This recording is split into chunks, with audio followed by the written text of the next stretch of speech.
안녕하세요. 저는 최근에 잘생긴 아들을 출산하게 된 30대 여자입니다.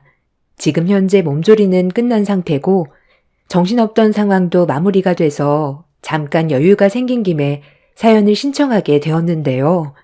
이번에 안 좋은 경험을 해서 이 문제에 대해 심각하게 고민을 하고 있는 중입니다. 형님 집안에서는 최대한 좋게 상황을 마무리하길 원하지만 저는 조용히 넘어갈 생각이 없는데 상황이 점점 안 좋아지다 보니 결국 제 앞에서 무릎까지 꿇었습니다. 자존심을 절대로 굽히지 않던 형님이 저에게 무릎까지 꿇게 된 이유를 지금부터 설명드리겠습니다. 남편과 결혼했을 때 형님이 저에 대한 불만이 상당히 많았어요. 별로 신경 쓰지 않으려 했었는데 몇 번 상처를 받다 보니 저도 형님 대접을 해주고 싶지 않더라고요. 처음에는 형님이 무슨 말을 해도 최대한 좋게 넘어갔지만 몇 번 상처를 받다 보니 상대하고 싶지 않았고 이런 태도가 형님의 눈에도 거슬렸는지 저를 대하는 행동들이 점점 더 지나칠 정도로 심해지기 시작했어요. 정말 웃긴 게 가족들 앞에선 저를 대할 때 싫은 내색을 전혀 하지 않아요. 저와 단둘이 있거나 주방에서 음식을 만들 때 옆에서 도와주지는 않고 한마디씩 던지는데 도대체 무슨 이유 때문에 저를 힘들게 하는 건지 도저히 모르겠더라고요.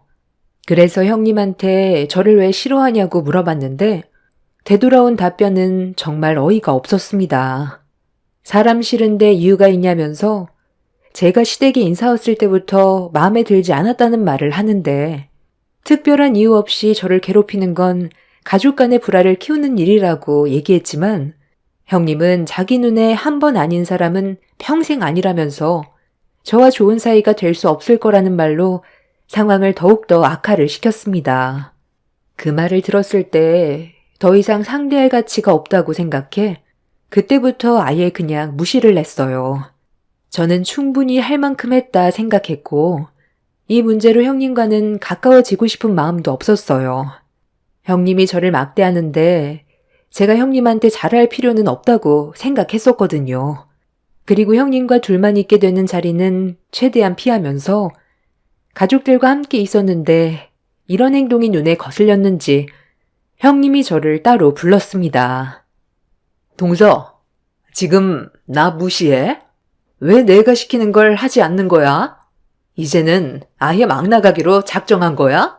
한번 뒤집어 엎어봐야 정신 차리겠어?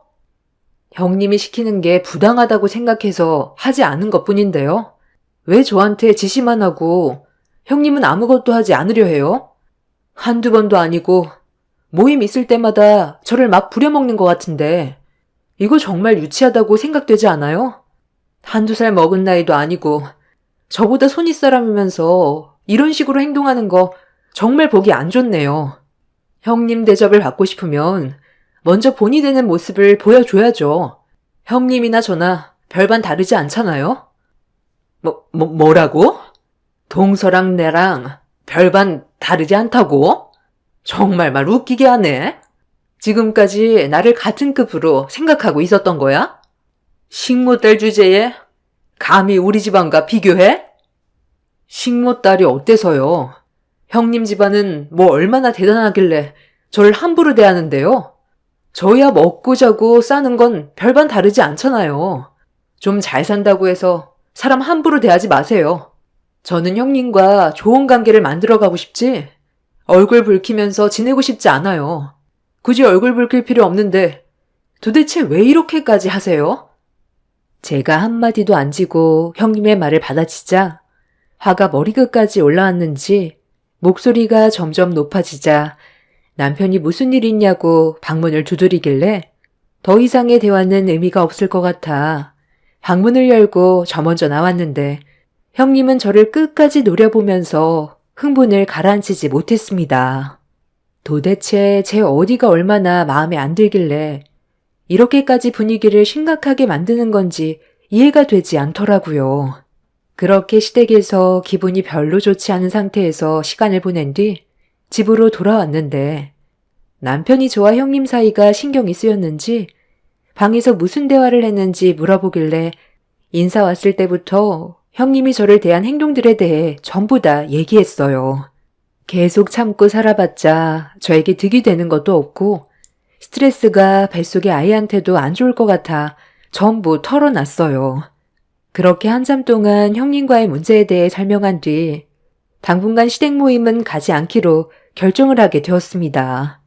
아무래도 임신한 제가 한동안 시댁에 가지 않게 되자 시모는 건강에 문제가 생긴 줄 알고 전화를 했어요.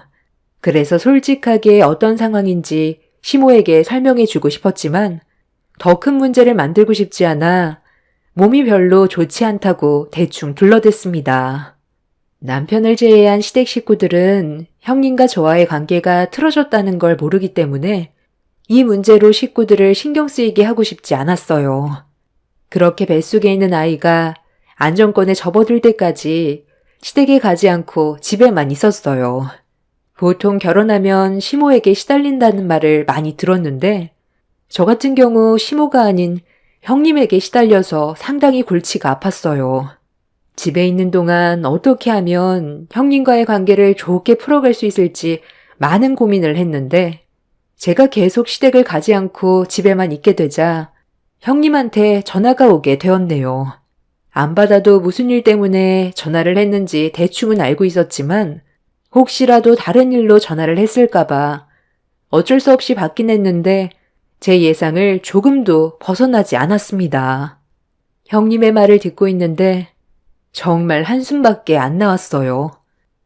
언제까지 집에만 박혀 있을 거야?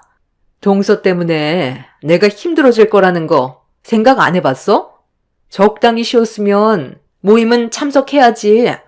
나 임신했을 땐 쉬는 게 있었는지 알아? 어쩜 동서는 하나부터 열까지 마음에 드는 게 없냐? 이런 식으로 행동할 거면 전부 다 때려치워. 이번 주말에는 무조건 참석해. 아직 어머님 댁에 갈 생각 없어요. 형님 말 들을 이유 없고요. 어머님한테 아랫배에 통증이 반복적으로 일어난다고 하니까 최대한 푹 쉬고 안정권에 접어들었을 때 오라고 하셨거든요. 괜히 형님이 억지로 더 불러서 일 시켜 먹었다가 뱃속의 아이한테 조금이라도 문제가 생기면 책임질 수 있으세요? 일 조금 했다고 유산됐으면 나는 벌써 10번은 유산했겠다. 내 말에 토달지 말고 이번 주 주말에는 무조건 내려와서 일 좀 도와야 할 거야. 우리 그이 귀 빠진 날이거든. 아, 그것 때문에 그런 거예요? 그렇잖아도 저 좀 전에 아주버님과 전화통화 있었는데 제가 요즘 몸이 별로 안 좋아서 못 간다고 했거든요. 아주버님이 뱃속의 아이가 먼저라고 집에서 절대 안정 취해야 한다더라고요. 아주버님도 저를 걱정해 주는데 형님은 저를 부려먹을 생각만 하고 있는 것 같아 기분이 별로 좋지는 않네요. 계속 전화 붙잡고 있으면 전자파 때문에 아이한테 안 좋을 것 같아서 이만 끊을게요. 그럼 주말에 어머님이랑 맛있는 거 많이 만들어서 드세요.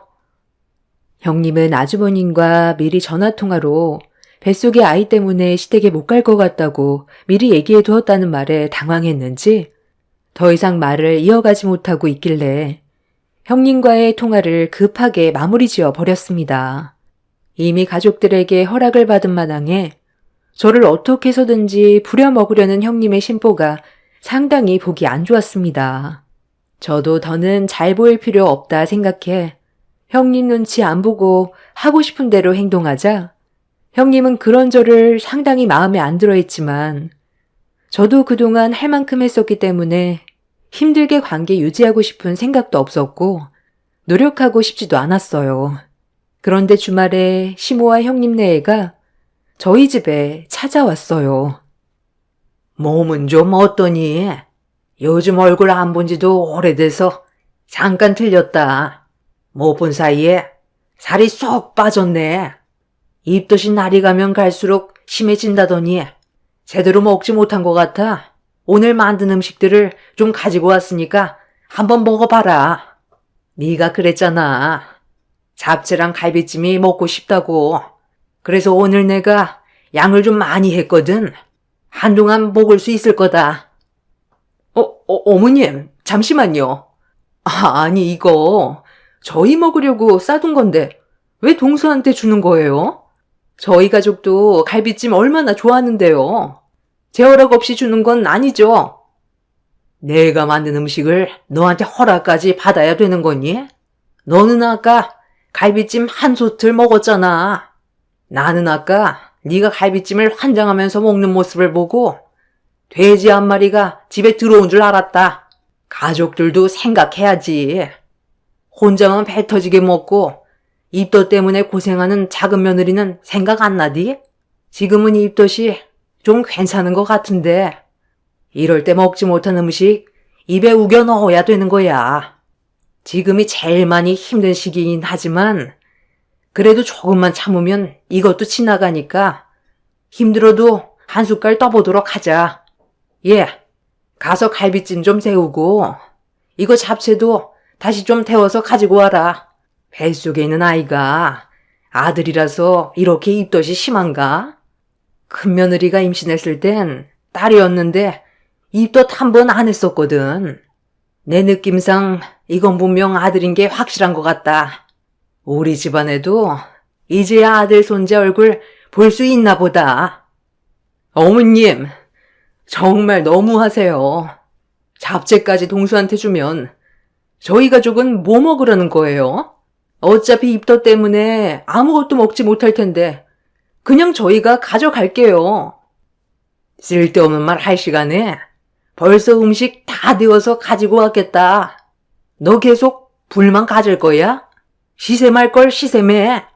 나불거리지 말고 빨리빨리 움직여. 너는 어떻게 매사가 항상 불만이야?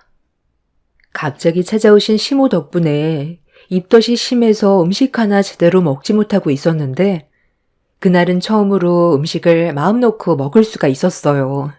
아주버님도 제가 갈비찜과 잡채를 먹는 거에 대해 조금의 불만도 없었고 아이가 우선이라며 제 몸을 먼저 걱정해줬는데 형님은 예상했던 대로 제 입에 들어가는 음식들을 아깝게 생각하고 있었습니다.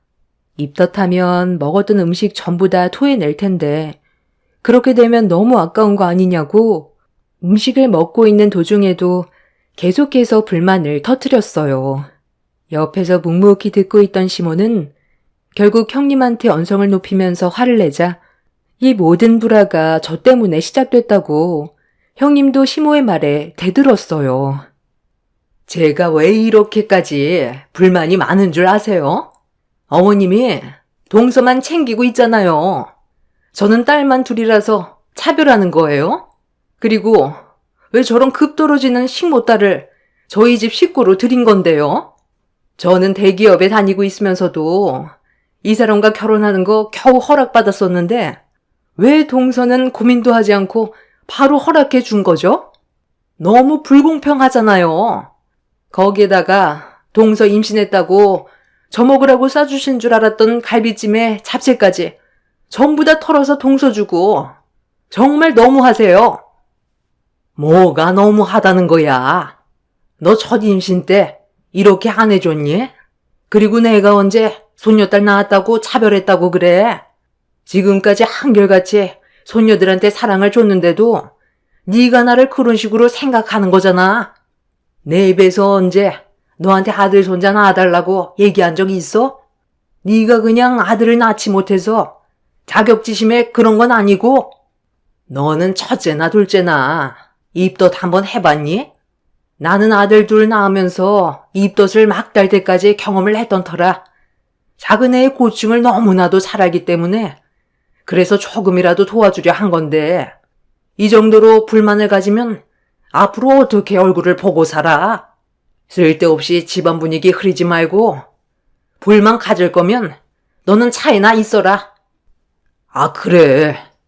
지금은 우리 어머니 말 듣는 게 좋겠어. 나도 요즘 어머니랑 같은 생각을 가지고 있었거든.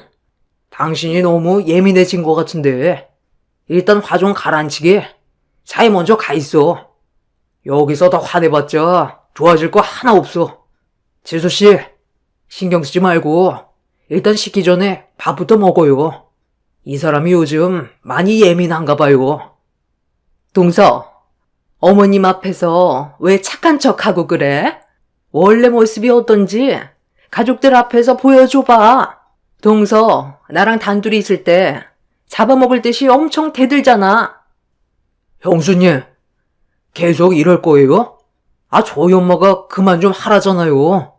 밥 먹을 땐 개도 안 건드린다는데 정말 너무하시네. 형, 상황도 안 좋아지기 전에 형수님이랑 그만 가줘. 이건 내가 알아서 나갈 거야. 나는 뭐 여기가 좋아서 얼굴 뒤밀고 들어왔는지 알아? 이딴 집구석에 며느리 될 생각 나도 없다고. 형님은 얼굴을 붉히면서 시모에게 대들었어요. 도대체 뭐가 문제인지 모르겠더라고요. 그냥 좋게 지내면 되는 거고 시모가 형님을 함부로 대한 것도 아닌데 왜 이렇게 불만이 많은 건지 이해가 되지 않았어요. 아주버님이 입덧하는 제 편을 들어줬다고 가족들 보는 앞에서 아주버님한테 막말을 쏟아내곤 집 밖으로 나가 버렸네요. 결국 형님 때문에 음식도 제대로 먹지 못했었는데 시모는 처음에 형님이 며느리로 들어왔을 때부터 마음에 들지 않았다며 보통 성격은 아닌 것 같아 고민을 했었지만 아주버님한테 진심인 것 같아 서로 잘 살길 바라는 마음에 허락을 해줬다고 설명을 하셨어요. 그런데 살면서 점점 더 형님의 개팍해지는 성격이 신경이 쓰였는데 제가 며느리로 들어온 이후부터 텃세 부리듯 저를 마음에 들어하지 않았던 형님은 저를 함부로 대했고 이 문제로 집안에 균열이 생기기 시작한 거였어요. 시모는 신경 쓰지 말라고 했지만 형님의 분노치가 점점 높아지는 모습이 저를 불안하게 만들었고 예상치 못한 일들이 벌어지게 될까봐 걱정을 할 수밖에 없었습니다.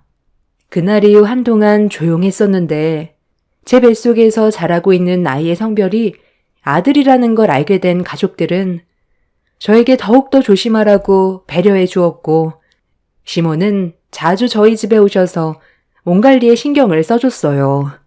그리고 시댁 모임이 있을 때도 제가 배가 많이 부르게 되자 일손을 돕지 않고 쉬고만 있었는데 이런저를 마음에 들어하지 않았던 형님은 모두가 한자리에 모여 식사를 할 때 또다시 문제를 터뜨려 버렸네요.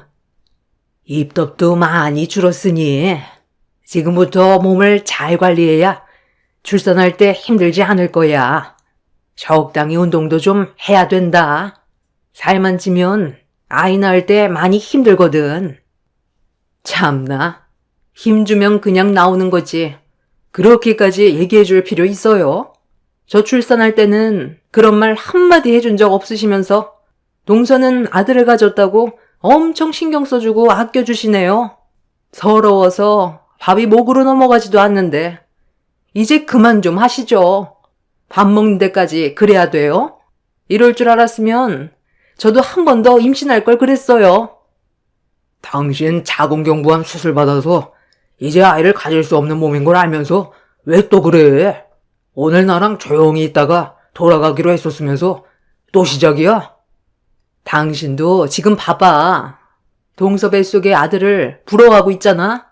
내가 눈치 보여서 살 수가 있겠어? 차라리 나 혼자였을 땐 신경이 안 쓰였는데 동서가 들어오고 나서부터 전부 동서 편에서만 얘기하잖아. 나도 아들을 낳고 싶었다고. 이런 관심 받고 싶었는데 내 몸이 이런 걸 나보고 어쩌란 말이야? 너한테 눈치 준 사람 아무도 없고 작은 며느리가 우리 집안 식구로 들어오기 전이나 지금이나 나는 너한테 언제나 한결같았다. 오히려 네가 예민하게 반응하고 있는 거고 상황을 점점 더 악화시키고 있는 건데 얼굴 볼 때마다 이럴 거야? 수술 받은 지 1년도 안 돼서 스트레스가 얼마나 안 좋은 줄 알면서 언제까지 이럴 거야? 큰며느리가 마음이 많이 아파서 그런 것 같네. 본인도 아들을 낳고 싶은데 임신을 할 수 없는 몸이다 보니까 그래서 도 그런 것 같으니 그만 넘어가 주자고. 이참에 동서 뱃속에 있는 아이가 확 유산되어 버렸으면 좋겠어요. 뱃속에 있는 아이가 태어나면 제 아이들한테까지 관심을 안 가질 거잖아요. 그런 걸 보고 싶지도 않은데 차라리 유산되는 게 가족의 평화를 되찾을 수 있는 방법 아니겠어요? 저는 집안도 나쁘지 않고 대기업에 다니면서 부족한 것 없이 살았는데 왜 아들을 낳지 못해서 이런 대우를 받아야 하는지 모르겠어요. 동서 집안은 가진 것도 없고 식모일이나 하는 그런 집안의 딸인데 격떨어지게 왜 결혼을 허락해서 저를 밑바닥까지 깎아내리는 건데요. 저보다 잘난 여자가 들어왔다면 이렇게까진 자존감이 무너지지 않았을 거라고요. 아무리 화가 나고 제가 싫다 해도 어떻게 유산이 됐으면 좋겠다는 말을 할 수가 있어요? 형님 수술 받고 아이를 가질 수 없는 몸이 돼서 우울증 온 거 아니에요? 병원에서 검사를 받아보는 게 좋을 것 같네요. 아무리 화가 나도 해선 안 될 말이 있는 건데 이건 정말 너무한 거 아니에요? 저 먼저 일어나 볼게요. 형님의 막말에 가족들 모두 입을 다물지 못할 정도로 엄청난 충격을 받았어요. 아무리 제가 마음에 안 들고 형님이 아이를 가질 수 없는 몸이라 해도 임신하고 있는 저에게 유산이 됐으면 좋겠다는 그 말은 절대로 해선 안 될 말이었습니다. 형님은 아무래도 자궁경부암 수술을 받았을 때 암의 위치가 안 좋아서 자궁을 드러냈다고 했었는데 이 문제를 우울증이 심각하게 온 것 같아 보였어요. 몸이 안 좋은 상태에서 가족들에게 관심을 받다가 제가 며느리로 들어오고 임신했는데 아들이라는 게 형님은 마음에 들지 않았던 거죠. 결국 형님의 충격 발언에 집안은 아수라장이 되었고 시모는 제가 왜 나가냐면서 형님을 내쫓아 버렸습니다. 아무리 수술을 받고 상황이 안 좋아도 가족들끼리 절대로 해선 안 될 말이 있는데 형님은 도가 지나셨다고 조금의 망설임도 없이 시댁에서 내쫓아 버렸습니다. 아주버님은 저에게 형님의 행동에 대해 미안하다면서 집으로 돌아갔지만 그날 받은 충격 때문에 한참 동안 진정이 되지 않아 심장이 두근거렸고 극도의 스트레스를 받았는지 아랫배에 통증까지 느껴지고 있었어요. 제가 배를 움켜쥐자 시모는 방 안에 눕는 게 좋을 것 같다면서 남편과 함께 저를 부축해 주셨는데 그 순간 엄청난 일이 터져 버렸습니다. 시부모님 집은 주택인데 밖에서 형님이 주먹만한 돌덩이를 던져서 유리창을 깨고 돌이 집 안으로 들어왔어요. 다행히 아무도 다치지 않았지만 형님의 행동으로 인해 엄청난 사고로 이어질 뻔했었고 만에 하나 돌이 제 배 위로 날아 들어왔다면 큰일 날 수도 있었던 상황이었습니다. 유리창이 깨지는 소리에 방문을 열고 들어온 시부는 경악을 했고 화가 머리끝까지 올라온 시모는 집 밖으로 나가 형님의 머리채를 잡아버렸어요. 저는 남편과 시부의 도움을 받아 다시 안방으로 자리를 옮겼는데 결국 엄청난 충격으로 인해 조기 진통이 오기 시작하더니 참을 수 없는 고통으로 인해 병원에 입원을 하게 되었습니다. 예정일보다 일주일 일찍 출산을 하게 되었지만 다행히 아이한테 문제가 있진 않았어요. 저는 문제가 커지지 않은 것만도 감사하게 생각하면서 시모와 엄마의 도움을 받아 몸조리를 받고 있었는데 그날 이후 며칠 잠잠했던 형님이 또다시 문제를 터뜨려 버렸네요. 식모 일을 하시던 엄마가 잠깐 자리를 비운 사이 형님이 예고도 없이 찾아왔어요. 저는 형님을 보자마자 너무 놀라 그대로 얼어붙어 온몸이 떨려오고 있었는데 제가 느끼고 있던 불안함을 젖을 먹던 아이도 똑같이 느끼고 있었는지 갑자기 울음을 터뜨렸습니다. 그리고 그런 저를 보며 형님이 입을 열었어요. 아이를 출산했다길래 축하도 해줄 겸 해서 찾아왔는데 왜 이렇게 얼어있어? 내가 뭐라도 할까봐 겁이 나서 그런 거야? 저번에 그런 일이 있고 나서 나도 동서한테 미안한 감정이 들어서 잠깐 얼굴 보고 얘기 좀 하려고 찾아온 거야. 동서가 출산했는데 그래도 선물 하나는 해줘야 하지 않겠어? 평생 기억에서 지워지지 않는 그런 선물이면 좋을 것 같아. 고민하다가 출산 직후엔 모유가 많이 나와야 되니까 미역국이 좋을 것 같아 내가 맛있게 끓여왔거든. 그런 거 필요 없으니까 그만 나가주세요. 여긴 어떻게 들어온 거예요? 분명 출입 못하게 미리 얘기해 놓은 것 같은데. 저는 형님 얼굴 보고 싶지 않아요. 나도 출산하고 몸조리할 때 여기 특실을 이용했었어.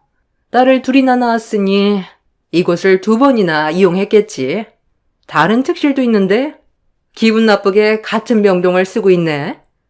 거지 같은 집안 딸이 키워와서 내가 받을 사랑을 너까짓게 다 뺏어가게 내가 놔둘 줄 알았어? 여기 비상계단으로 올라오면 특실까지 연결되어 있는 거 몰랐지? 보통은 입구에서 들어오니 간호사들도 신경을 못 썼겠지. 동서만 없으면 나는 다시 예전처럼 가족들에게 관심받을 수 있고 우리 애들도 사랑받으면서 자랄 수 있어. 그 아이 때문에 내 아이들을 소홀히 하는 거 절대로 보고 싶지 않아. 이거 내가 아주 펄펄 끓여온 미역국이거든? 그래도 동서 생각해서 가져왔는데 맛은 봐야 하지 않겠어? 형님은 보온병을 꺼내 들어 뚜껑을 열기 시작했어요. 저는 너무 놀라 급하게 엄마한테 도움을 요청했고 전화통화가 연결되자마자 이런 형님의 목소리를 듣게 된 엄마는 곧장 전화를 끊었습니다. 그리고 그 순간 형님이 들고 있던 보온병 속에 담긴 미역국을 제 아이한테 부어버리려 하길래 급하게 몸을 감싸 아이를 품 안에 안았어요. 형님은 조금의 망설임도 없이 제 머리 위로 뜨거운 미역국을 부어버렸습니다. 엄청난 고통 속에서 비명을 지르는 순간 문을 열고 들어온 부원장인 시모가 급하게 달려와 형님이 들고 있던 보온병을 빼서 바닥에 던져버린 뒤 형님을 끌어내 사정없이 뺨에 손을 올려 붙였어요. 뒤이어 간호사들이 상태가 안 좋은 저를 보고 급하게 응급처치를 하기 시작했고 시부 또한 뒤늦게 병동문을 열어 상황 파악을 한 뒤 급하게 호출해 저를 응급실로 이송시켰어요. 다행히 아이는 무사했는지 다친 곳은 없다는 말을 시부를 통해 전달받긴 했지만 저는 형님이 부은 뜨거운 미역국 때문에 화상을 입어 한동안 병원에 입원을 해야 하는 상황에 놓여버리게 되었죠. 시모가 산부인과 부원장으로 계시다 보니 이 병원에서 형님도 출산을 했던 터라 동선을 다 파악하고 있었어요. 시모는 이 문제를 그냥 넘기지 않고 법적 처리를 진행했습니다. 만약 조금이라도 대처가 늦었다면 아이한테 평생 지워지지 않을 상처가 남겨졌을 테고 저는 살아도 사는 게 아니었을 거예요. 그런데 정말 어이가 없는 게 형님은 자기가 저지른 행동에 대해서 뉘우치고 있다며 법적 처벌을 원하지 않고 있습니다. 저에게 용서를 구하면서 좋은 관계로 지낼 수 있는 기회를 달라고 하는데 어느 누가 현재의 상황을 겪고도 용서를 해줄 수가 있겠어요. 저는 조금의 망설임도 없이 법적 처벌을 요구했고 형님네의 가족들은 우울증으로 인한 정신병으로 무거워질 죄질을 조금이라도 줄이려고 하고 있는 중입니다. 형님 때문에 입게 된 화상 자국만 보면 화가 머리끝까지 올라오는데 어떻게 저보고 용서를 해달라는 말이 나올 수 있는지 이해를 할 수가 없습니다.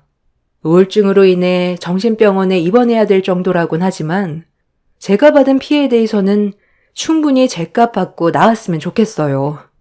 법정에선 현재 정신병으로 인해 현실 파악을 제대로 하지 못할 정도로 우울증이 심하다는 이유로 1년 6개월의 형을 선고했어요. 저는 그 말을 듣자마자 바로 항소 진행했습니다. 저에게 준 상처가 고작 1년 6개월밖에 안 된다는 게 더 화가 나네요. 형님네 부모님께서 하루도 안 빠지고 저희 집에 찾아와서 몇 시간 동안 용서를 구하시다가 돌아가세요. 선처를 부탁한다곤 하지만 저는 받아주고 싶지 않습니다. 형님이 저와 좋게 해결하고 싶다면서 무릎 꿇었던 적이 있었는데 그것도 전부 거짓된 행동 같아요. 현재의 상황에서 벗어나려고 수를 쓰고 있는 행동이 눈에 환하네요. 이 문제로 최근에 아주버님은 아이들한테까지 정신적으로 문제가 생기게 될까봐 형님과 끝내 이혼까지 한 상태입니다. 더는 저희 집안의 식구가 아니게 되었죠. 이번 일을 통해 제가 확실하게 느낀 건 사람의 본성은 절대로 변하지 않는다는 거예요. 형님의 악함은 죄를 뉘우쳤다는 말을 입 밖으로 뱉어도 절대로 변하지 않을 사람입니다. 이번 항소로 더 많은 징역을 살다 나왔으면 좋겠어요. 들리는 말로는 형님의 암이 다른 장기에 전이가 됐다는데 저에게 그런 말은 더 이상 상관이 없는 것 같습니다. 차라리 이 세상에 없는 존재가 되어버리는 게 더 많은 사람들의 안전을 보장해주는 길인 것 같아요. 제 기가 막힌 사연을 들어주신 여러분들 감사합니다. 안녕하세요. 저는 항암치료 3차까지 진행하고 현재는 거의 완치가 되어가고 있는 중입니다. 그래서 심적으로 어느 정도 안정이 돼서 이렇게 사연을 신청할 수 있게 되었습니다. 죽음의 문턱 앞에까지 밟아본 저로선 지금의 삶이 너무 소중하고 앞으로 남은 인생을 좀 더 가치 있게 살아가기 위해 물려받았던 가업을 정리하려고 준비 중에 있습니다. 적지 않은 인생을 살아가면서 큰 굴곡 없이 살아가던 저에게 예기치 못한 일이 벌어졌을 때 많은 변화가 있었는데 제가 암에 걸리게 되자 부부관계에 조금씩 금이 가기 시작했어요. 남편은 대장암 3기 판정을 받게 된 저를 걱정해주기보단 부모님께 가업을 승계받은 목장의 운영권을 원하고 있었습니다. 달라진 남편의 모습이 너무 낯설게 느껴져 저도 모르게 거리를 두기 시작했어요. 그만큼 상처를 많이 받았던 것 같습니다. 당장 입원을 해야 되고 언제 끝날지 모를 병원 생활을 해야 될 저를 보면서 마음 아파하는 것보다 연매출 20억 정도 되는 목장의 소유권에 대한 욕심을 강하게 나타냈어요.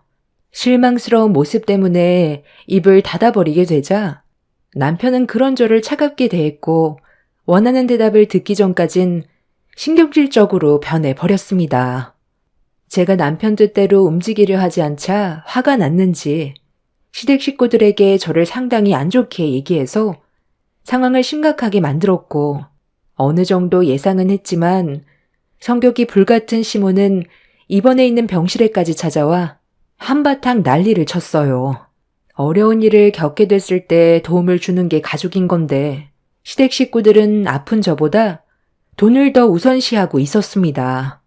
남편과 결혼 생활 10년 하는 동안 좋았던 감정은 그날 전부 사라지게 되었고 차라리 남편이 눈앞에 사라져주길 바랐어요. 당신은 지금 내가 아직까지 정상으로 보여? 나 대장암 3기 판정 받았어. 곧 항암 치료 받아야 하고 앞으로 내 몸이 더 큰 문제가 생기게 될지도 모르는데 이런 심각한 상황에서 당신은 목장을 달라는 말이 나와? 내가 원하는 대로 해줄 것 같아서 그런 말을 하는 거야? 혼란스러운 내 마음을 먼저 헤아려주는 게 우선 아니야? 너는 내가 안 해준 것처럼 얘기한다. 그동안 너랑 함께 살아오는 세월 동안 나를 봐놓고도 몰라? 당신 옆에서 지금까지 얼마나 노력하면서 살아왔는지 알잖아. 그래, 맞다. 내 아들이 네가 목장 승계받고 난 이후부터 하던 일 그만두고 옆에서 굳은 일은 가리지 않고 전부 다 했는데 너야말로 어떻게 내 아들한테 목장 운영권을 넘겨주지 않겠다고 하는 거니? 내 아들이 목장만 받고 너를 버릴 것 같아서 그런 거야? 얘도 애 아빠고 집안의 가장인데 그런 무책임한 행동을 보이겠어? 어차피 너는 병원에 있고 목장 관리를 제대로 하지 못하고 있는 이런 심각한 상황에서 내 아들을 믿고 맡기는 건 당연한 건데 지금까지 부부로서 살아오면서 신뢰가 이것밖에 안 됐니? 몸도 안 좋으면서 쓸데없는 말 하지 말고 당장 목장 명의 변경 내 아들 이름으로 돌리고 너는 치료에나 신경 써라. 아무래도 네가 병원에 입원해 있는 만큼 공백이 생기는 건 어쩔 수 없지만 그렇다고 매출에 영향을 주면 되겠니? 내가 볼 때 지금 몸 상태가 안 좋아서 예민해진 것 같은데 바깥 서더니 요양원에 들어가기 전까지 불안해 하셨잖아. 아직까지 너의 몸 상태가 어떤지 말을 안 하고 있는 중이라며? 어차피 치매라 금방 잊어버리겠지만 한평생을 바친 목장이 위태로워졌다는 걸 알기라도 하셔봐라. 그럼 바깥 사돈의 마음이 얼마나 안 좋겠어? 내 아들이 책임감 가지고 앞으로 최선을 다해 운영할 수 있게 네가 이번 기회에 밀어줘야지. 너도 병원에 있는 동안 많이 불안할 텐데 내 아들이 그냥 의무적으로 일을 하는 거랑 다르게 명의가 이전되면 자기 사업이 되는 거니 그만큼 자기 위치에 대해 무게감을 가지고 더 많은 신경을 쓸 테고 그럼 지금보다 훨씬 더 안정적으로 목장이 돌아갈 텐데 내 아들을 못 믿고 계속 불화만 키운다면 목장이 잘 운영될 수 있겠어? 내 생각도 명의를 이전해주는 게 당연하다고 생각된다. 네가 정말 만에 하나 문제가 생겨서 퇴원을 하지 못하고 병원에서 생을 마감하게 된다면 어차피 내 아들한테 명의가 이전될 텐데 이런 식으로 서로 감정 안 좋고 불편한 관계로 만들어가는 것보단 서로 좋게 웃으면서 지금의 상황을 해결하는 게 좋지 않겠니? 시댁 식구들은 하나같이 눈앞에 보이는 돈에만 눈이 멀어 제 몸이 어떻게 되든 그런 건 전혀 신경 쓰지 않았어요. 걱정하는 말 한마디 해줄 수도 있는 건데 본인들 이익만을 생각하는 모습에 화가 치밀어 올라 전부 다 나가라고 소리를 질러 버렸어요. 시댁 식구들은 원하는 대답을 듣지 못했다면서 끝까지 버티려 하길래 병원 관계자를 불러 전부 내쫓아 버렸습니다. 어느 날부터인가 아빠의 건강에 적신호가 켜지면서 제가 아빠의 목장을 이어받아 일을 할 수밖에 없었어요. 자주 깜빡하시길래 일이 많이 바빠져서 그런 줄로만 알았는데 검사 결과 치매라는 충격적인 결과를 받게 되었고 시간이 지날수록 점점 심해지던 아빠의 치매가 몇 년 뒤부터는 본인이 누구인지조차 모를 정도로 급격하게 안 좋아지기 시작했어요. 목장을 운영하면서 아빠를 살펴드린다는 건 쉬운 일이 아니었습니다. 대소변을 가리지 못할 정도로 문제가 심각해지다 보니 저도 아빠를 모시는 게 버거워질 수밖에 없었고 결국 요양원을 알아볼 수밖에 없었어요.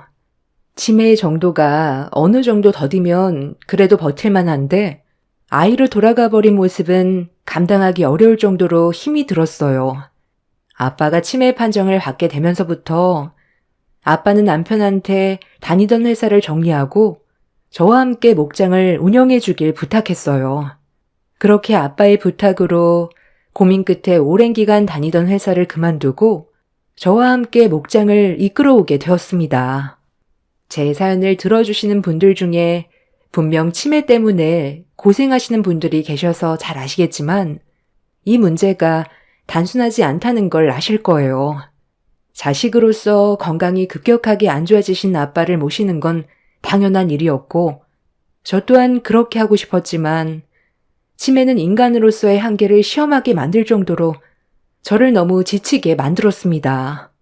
결국 요양원에 모시기로 결정을 내린 이유는 아빠가 힘들게 목장 일만 하시다가 유제품 가공 사업까지 확장하셨는데 성공적인 결과를 얻을 수 있었고 힘들게 성공한 만큼 아빠의 사업이 무너지게 하고 싶지 않았어요.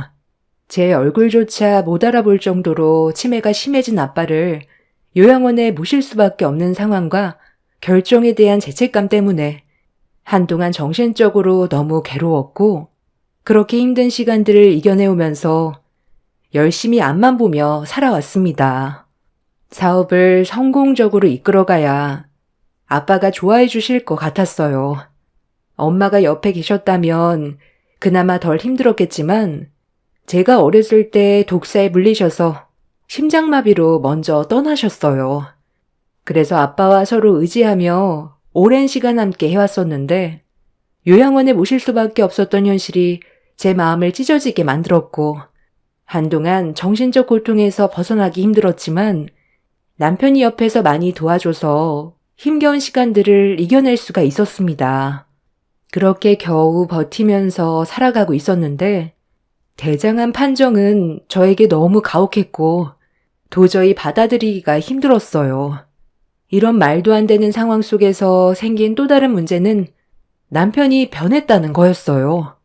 아빠는 치매로 요양병원에 계시고 저는 대장암으로 병원에 입원해 있으니 눈앞에 보이는 재산에 사람이 변해버렸고 10년의 결혼 생활은 한순간에 무너져 내리게 되었네요. 시댁 식구들은 목장을 넘기라고 시도 때도 없이 병원을 찾아왔어요. 제가 병실에서 꼼짝도 하지 못하니 아예 목장에 살림까지 차려버린 것 같았습니다. 너희들의 신뢰가 고작 이것밖에 안 되는 거니? 10년간 함께 살아오면서 서로 믿고 의지해 왔을 텐데 돈 때문에 균열이 생겨야 되겠어? 나도 새언니가 이해가 안 되는 게 우리 오빠 이용해 먹을 건 다 이용해 먹었잖아요. 앞으로 어떻게 살아갈 건데요? 오빠 없으면 언니 아무것도 못하잖아요. 법적으로 부부이고 평생 의지하며 살아가야 할 텐데 앞으로 언니 병간호 해주고 옆에 있어준다는 조건으로 목장 명의 이전해달라는 건데 그게 그렇게 싫어요? 이런 말까진 안 하려 했는데 언니 대장암 이겨내지 못하면 결국 그 재산들 전부 우리 오빠한테 가게 되는 건 당연한 건데 굳이 이렇게까지 고집 부리는 이유가 뭐예요? 이럴수록 언니만 더 힘들어지는 거 몰라요? 적당히 튕기고 이제 그만 명의 옮겨줘요. 언니가 병원에서 누워있는 동안 오빠는 목장에서 힘들게 땀 흘리고 있다고요. 우리한테 도움 받으려면 언니도 포기해야 되는 것들도 있는 거예요. 손에 쥐고 있으면 뭐가 달라져요? 좋게 웃으면서 해결해요. 이번에 우리 가족 전부 짐 싸서 너희 집으로 들어갔다. 버릴 거 버리고 쓸데없는 짐들 전부 다 정리했거든.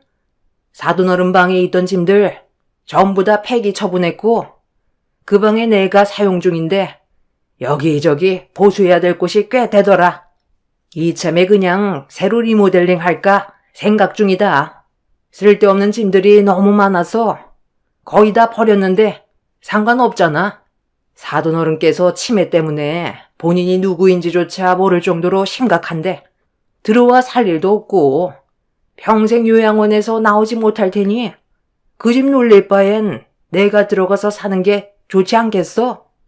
애들 밥도 챙겨야 하니까 나도 어쩔 수 없는 선택을 한 거니 당연히 이해해 줄 거라 생각한다.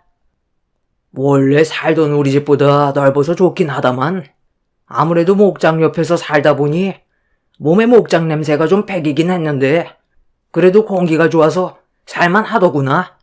내 아들한테 명의 이전만 해주면 모든 게 완벽할 텐데 우리가 원하는 대로 해주질 않으니 지겨운 얼굴 보고 싶지 않아도 어쩌겠어. 문제를 해결해주지 않으니까 계속 올 수밖에 없는데 우리도 시간이 지날수록 점점 지치니까 목소리가 높아지는 건 어쩔 수 없는 것 같구나. 의사 말로는 항암 치료 뒤 수술을 받아도 안 좋아질 수도 있을 거라는데 굳이 이렇게까지 해야 되겠어? 우리 며느리가 마음이 넓은 줄 알았는데 그런 몸으로도 돈이 우선인 걸 보니 아직 덜 아프구나. 돈이 우선이라고요? 제가 지금 대장암으로 병원에 있으니까 곧 죽을 것 같아요? 그래서 저와 한마디 상의도 없이 저희 아빠 짐을 처분한 거예요? 저는 절대로 병원에서 생을 마감하지 않을 거예요. 악재까지 치료받아서 꼭 태어날 거라고요. 당신들은 내가 비정상적으로 보이겠지만 내가 봤을 땐 당신들이 더 비정상적이야. 죽기를 바란 사람처럼 행동하고 있으면서 목장을 달라고 하면 그 말을 내가 따를 것 같아? 숨을 거두는 날이 있어도 나는 절대로 명의 이전 안 해줄 거야. 차라리 그 목장 다른 사람한테 넘겨주는 게 배는 덜 아프겠네. 우리 아빠가 한평생 이끌어온 목장인데 거저 가지려 하는 당신들 심보를 내가 왜 받아줘야 되는 건데? 당장 내 눈앞에서 꺼져. 그 인간이 땀 흘리면서 일하는 거 내 마음 편하게 해주려는 거 아니잖아? 내가 죽으면 그 목장에 대한 소유권이 자기한테 넘어오니까 자기 일처럼 더 신경 쓰는 거 아니야? 평소에는 관심도 별로 없었으면서 어디서 열심히 하는 척이야? 막말을 뱉어내는 저를 바라보고 있던 시댁 식구들은 기분이 안 좋았는지 얼굴을 붉히면서 제 말을 받아쳤어요. 매번 찾아와서 저를 힘들게 하는 그 인간들이 다시는 병원에 찾아오지 않게 관계자에게 도움을 요청했고 그 인간들은 제가 빨리 가버렸으면 좋겠다고 막말을 퍼부은 뒤 돌아가 버렸습니다. 그리고 이런 상황들을 뒤늦게 듣게 된 남편이 저녁에 병실로 찾아왔어요. 얼굴을 보고 싶지 않으니 돌아가라고 한마디 한 뒤 등을 돌렸는데 남편이 충격적인 말을 꺼냈습니다. 네가 지금 상황 파악이 안 되는 것 같은데 그 목장 내 명의로 돌리지 않는다면 앞으로 어떤 일이 벌어질지 몰라. 네가 장인어른보다 먼저 떠날 수 있을지도 모른다고 생각은 안 해봤냐? 그리고 우리 딸들은 앞으로 어떻게 할 건데? 네가 이렇게 고집을 부리면 부릴수록 나도 하고 싶은 마음이 싹 사라져버려. 목장이 어떻게 되든 말든 그냥 방치할까? 노동자들 다 돌려보내고 목장 처분해버리면 좋겠어? 네가 만약에 이대로 계속 고집 부리잖아? 그럼 이거 하나는 확실하게 알아두고 결정을 해야 될 거야. 나는 네가 암을 이겨내지 못하고 죽게 되면 장인어른은 아예 신경도 쓰지 않을 거고 목장은 당연히 처분할 거야. 그리고 거기에서 끝나지 않아.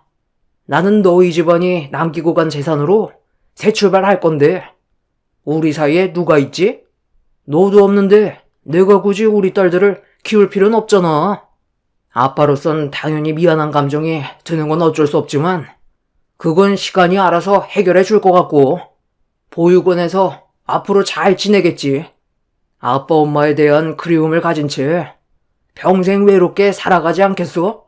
나는 내가 원하는 걸 얻지 못한다면 그런 결정까지 내릴 생각을 가지고 있는 사람이야. 어떻게 할래? 애들 보육원에 보내버릴까? 네가 이런 식으로 행동하면 우리 가족이 애들을 제대로 돌봐줄 수 있을 것 같아? 이런 말까지는 안 하려 했는데 네가 지금 나한테 보이는 행동이 점점 이성을 잃게 만들고 있다는 거 몰라? 10년간 우리 결혼 생활 엄청 좋은 건 아니었지만 그래도 나쁘지도 않았잖아. 마지막으로 경고하겠는데 내 말대로 행동해. 나도 더 이상 못 기다려줘. 내 말 무슨 뜻인지 충분히 이해했으면 여기 위원장이야. 혹시 또 마음이 바뀌면 나도 곤란하잖아. 잘 보고 거기 밑에 사인하면 될 거야. 네가 다른 마음 품고 나 몰래 재산 처분해버리면 나만 골치 아파지잖아.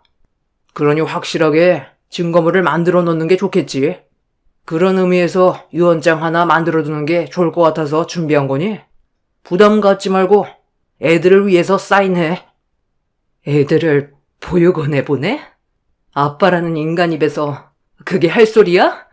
내가 대장암 판정받고 병원에 있는 동안 걱정해주는 말 한마디 안 해주고 목장 얘기만 하더니 이젠 애들 가지고 나를 협박하려 들어? 왜?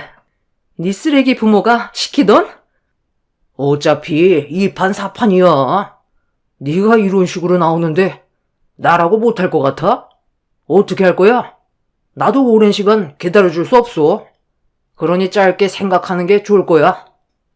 남편은 어떻게 해서든지 저에게 목장을 받아내려고 7살, 9살밖에 안 된 제 딸들을 보육원에 보내겠다는 충격적인 말까지 꺼내면서 저를 압박했어요. 제가 건강하지 못해 남편의 진짜 모습을 본 것 같아 차라리 잘 됐다 싶었습니다. 이런 식으로 서로에게 상처 주고 살 바엔 차라리 이혼하는 게 좋을 것 같았어요. 그래서 저는 남편한테 이혼 얘기를 꺼냈는데 제 말이 끝나기도 전에 코웃음을 치더니 이혼이 단순한 문제인 것 같냐면서 합의는 당연히 하지 않을 거고 소송으로 갈 텐데 이혼 소송이 마무리가 되기도 전에 제가 먼저 떠날 것 같다면서 죽기 전까지 소송은 끝나지 않을 거라고 오히려 저를 더 세게 압박했어요. 그렇게 서로 언성을 높이면서 심각한 대화를 나누고 있는데 이런 상황들이 너무 마음이 아파 결국 참아왔던 눈물이 왈칵 쏟아져 버렸습니다. 아픈 것도 서러운데 남편에게까지 협박의 말을 들으면서 살아야 하나 싶더라고요. 살 수 있다는 보장도 확실하게 없다 보니 남편의 말대로 제 딸들한테 문제가 생기게 될까봐 너무 두려웠고 온몸이 떨려왔어요. 저를 바라보고 있는 남편은 10년의 결혼 생활을 하는 동안 봐왔던 자상한 남편의 모습은 어디에도 없었습니다. 그렇게 한바탕 난리를 친 뒤 다음날 다시 오겠다면서 그 전까지 신중하게 생각하고 결정해야 될 거라고 암투병 중인 제 얼굴에 유언장을 날렸습니다. 저 대신 작성했다는 유언장의 내용은 목장의 명의 이전과 유제품 가공 공장에 대한 사업장 명의 이전까지 전부 남편에게 주겠다고 적혀 있었어요. 본인이 원하는 걸 얻으려고 유언장까지 만들어 강제로 지장을 찍게 하려는 남편의 모습은 제가 알던 남편이 아니었습니다. 병원에 입원해 있는 동안 스트레스를 받으면서 치료가 진행이 되다 보니 몸 상태가 쉽게 좋아지지 않고 점점 더 심해지는 것 같아 두려운 마음이 커져가고 있었어요.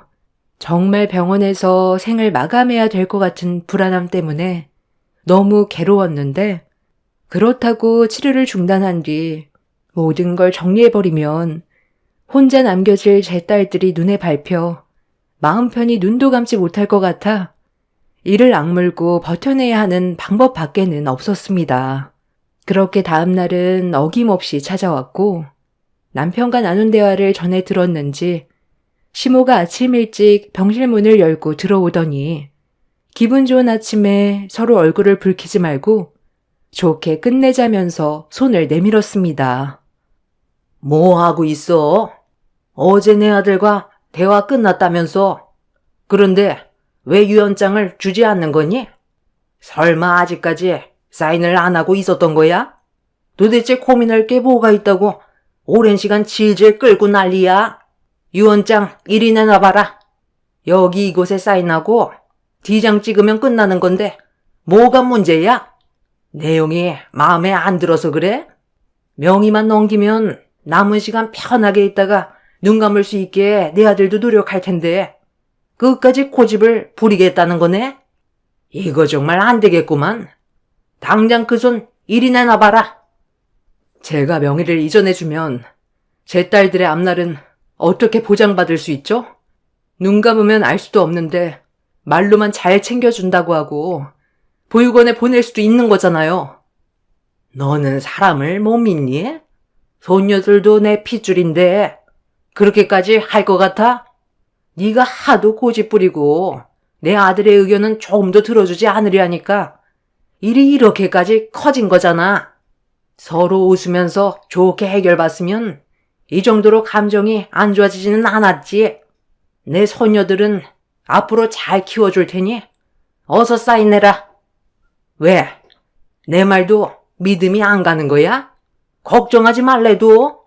일단 사인부터 하라는데 왜 이렇게 답답하게 굴어? 얼마 버티지 못하고 곧 갈 거면서 계속 이럴 거야? 시모는 제가 사인을 머뭇거리자 유언장으로 머리를 후려쳤어요. 그리곤 펜을 손에 쥐어준 뒤 강제로 서명을 하게 유언장을 들이밀길래 떨리는 손으로 서명을 하려던 그 순간 갑자기 시모의 핸드폰에 전화가 울렸습니다. 시모는 저에게 서둘러 사인하라면서 손짓을 하며 전화 통화를 했는데 표정이 어두워지더니 핸드폰을 바닥에 떨어뜨렸어요. 그리곤 힘없이 그 자리에 주저앉아 버리길래 뭔가 일이 생겼다는 걸 느낌적으로 알 수가 있었습니다. 시모는 멍한 얼굴을 하곤 천천히 몸을 일으키더니 그대로 병실을 뛰쳐나갔어요. 시모의 핸드폰에선 남성분의 목소리가 들려오길래 바닥에 떨어진 핸드폰을 주워들어 통화를 이어나갔고 수화기에서 들려온 말은 엄청난 충격을 가져왔습니다.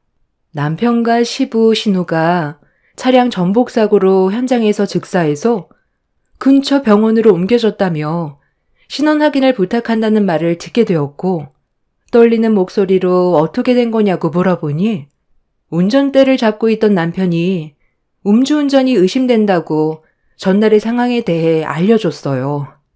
저희 목장이 어두운 밤길에 운전하기에는 좀 위험하긴 하지만 도로폭이 그렇게 좁은 편은 아닌데 세 식구가 전날에 식당에서 술을 먹고 집으로 돌아가던 도중 비틀거리다가 차가 도로를 이탈해 낭떠러지로 굴러 떨어져 버린 것 같았어요.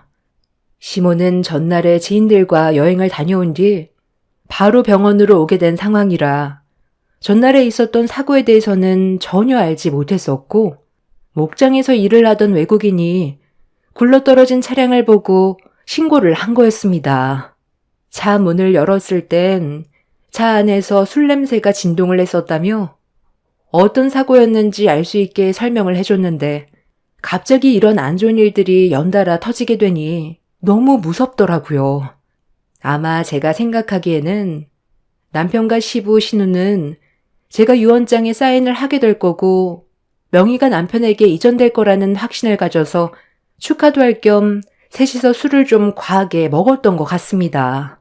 자주 다니던 길이기 때문에 남편은 사고가 나지 않을 거라고 자만했었는지 결국 아니란 판단에 돌이킬 수 없는 결과를 얻게 되었고 시모는 새 가족을 한꺼번에 잃게 되는 충격적인 경험을 하게 되었네요.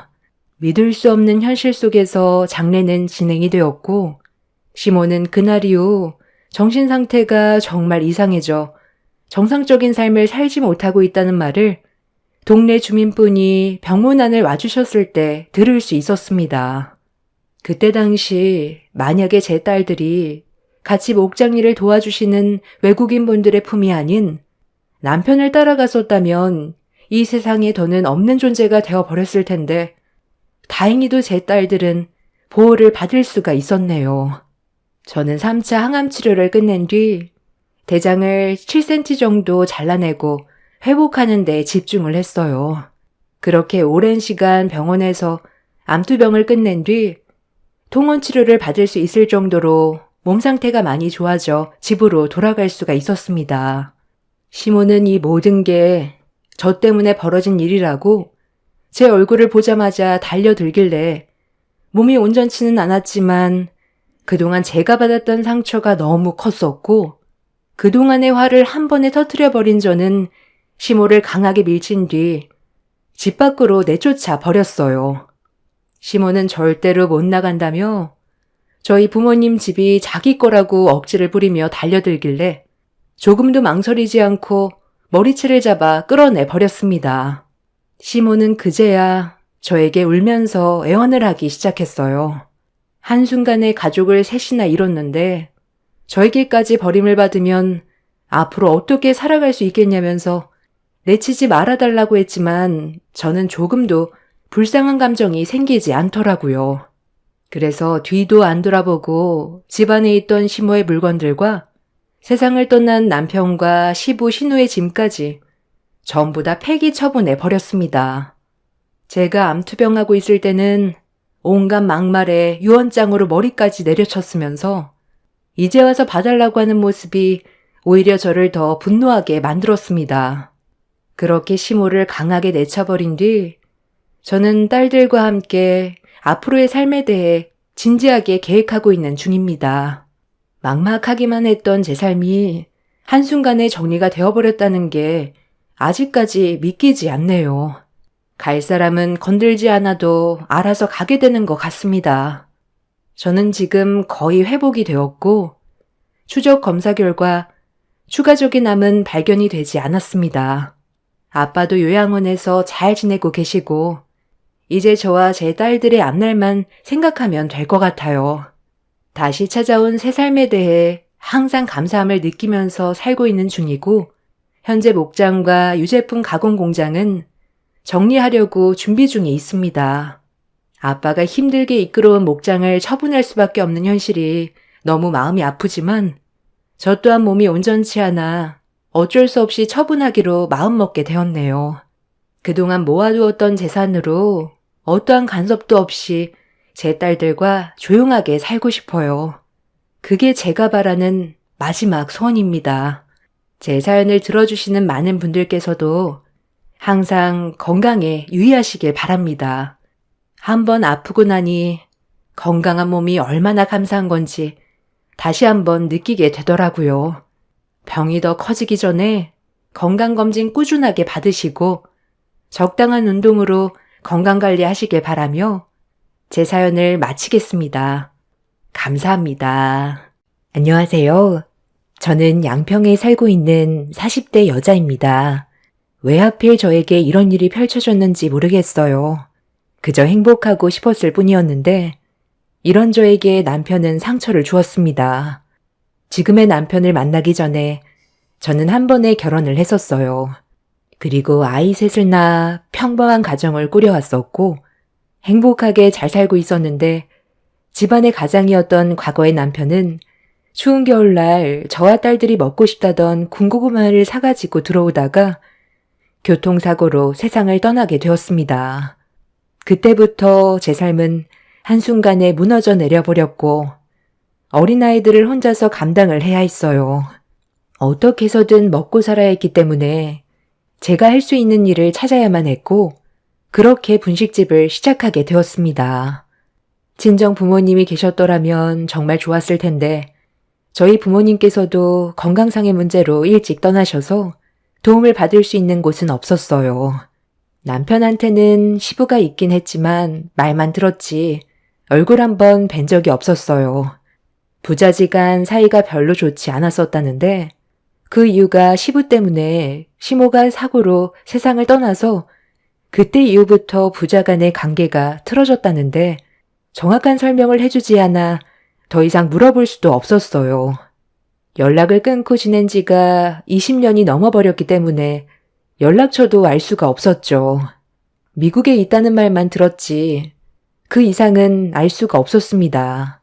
남편이 시부에 대한 증오심이 너무 커서 대화 자체를 꺼려 했었어요.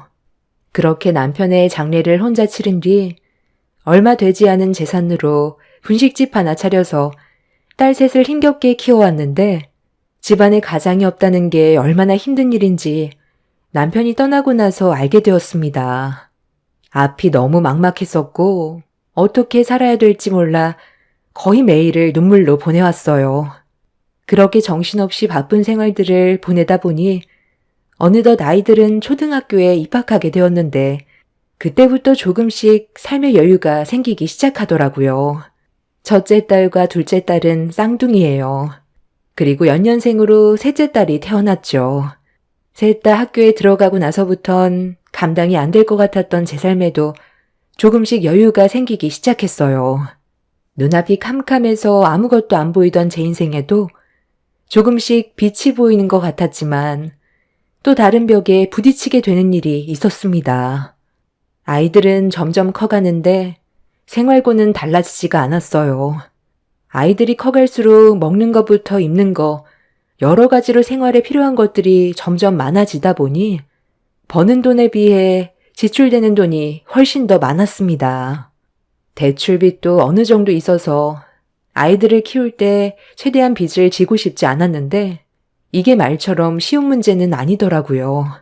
절약하면서 산다 해도 기본적으로 매달 나가는 고정 지출과 입이 3개나 되다 보니 점점 더 생활이 힘들어지기 시작했어요. 그런데 이런 제 불행한 삶에 예상치 못한 한 사람이 갑자기 나타나게 되면서 엄청난 변화를 가져오게 되는 일이 있었습니다. 어느 날부터인가 저희 분식집을 자주 찾아오던 한 손님이 있었어요. 처음엔 크게 신경 쓰지 않았는데 갑자기 삶이 많이 힘들지 않냐는 말을 하기 시작하더라고요. 단골 손님이라 대화도 자주 나눴었기 때문에 제가 어떻게 살고 있는지 어느 정도는 알고 있어서 생활고에 시달리고 있다는 걸 알고 힘들지 않냐는 말을 꺼냈을 때 갑자기 눈물이 왈칵 쏟아졌어요. 남편이 떠나고 나서 그동안 앞만 보며 정신없이 달려오다 보니 저를 돌볼 시간이 없었는데 그 사람이 힘들지 않냐고 얘기했을 때 분식을 만들고 있던 제 손이 눈에 들어왔습니다. 갈라지고 부르터서 고왔던 손이 만신창이가 되어 있는 걸 보니 감정 조절이 되지 않더라고요. 그런데 눈물을 흘리고 있는 저에게 다가온 그 사람이 그만 고생하고 자기와 함께 같이 살자며 꽤 오래전부터 저를 마음에 두고 있었다는 말을 갑자기 꺼냈습니다. 전혀 예상하지 못했던 말을 듣게 된 터라 많이 당황스러웠는데 그날 이후부터 지속적으로 저에게 계속 마음을 보여주었고 그런 관심이 싫지만은 않았어요. 하지만 저는 다른 사람과 새 출발할 수 없다는 현실을 받아들여야만 했어요. 저와 아이들을 감당할 수 있는 남자는 이 세상에 없다는 걸 알기 때문에 저에게 관심이 있는 그 사람 또한 아주 잠깐의 동정일 것 같았습니다. 그래서 그 사람의 마음을 받아주지 않았는데도 끊임없이 구애하는 바람에 결국 몇 번 만나게 되었어요. 저도 힘든 삶을 살아오면서 좋은 남자 만나 행복해지고 싶었고 누군가에게 의지하고 싶은 마음이 너무 컸었기 때문에 그 사람의 관심이 싫지가 않았었죠. 그렇게 몇 번 만나다 보니 어느새 그 사람이 제 마음 깊숙이 자리를 잡게 되었고 새 출발에 대한 진지한 대화를 이어나갔어요. 그리고 결혼을 허락받기 위해 예비시댁에 인사를 하러 가게 되었죠. 정말 많이 떨렸는데 처음 얼굴을 마주하게 된 예비시모가 저를 반갑게 맞아주셨습니다. 애들이 셋이나 있다는 말을 들었을 때 꽤 당황스럽긴 했지만 그렇다고 둘이 안 만날 것도 아니니 뭐 어쩌겠어. 재혼시켜줘야겠지.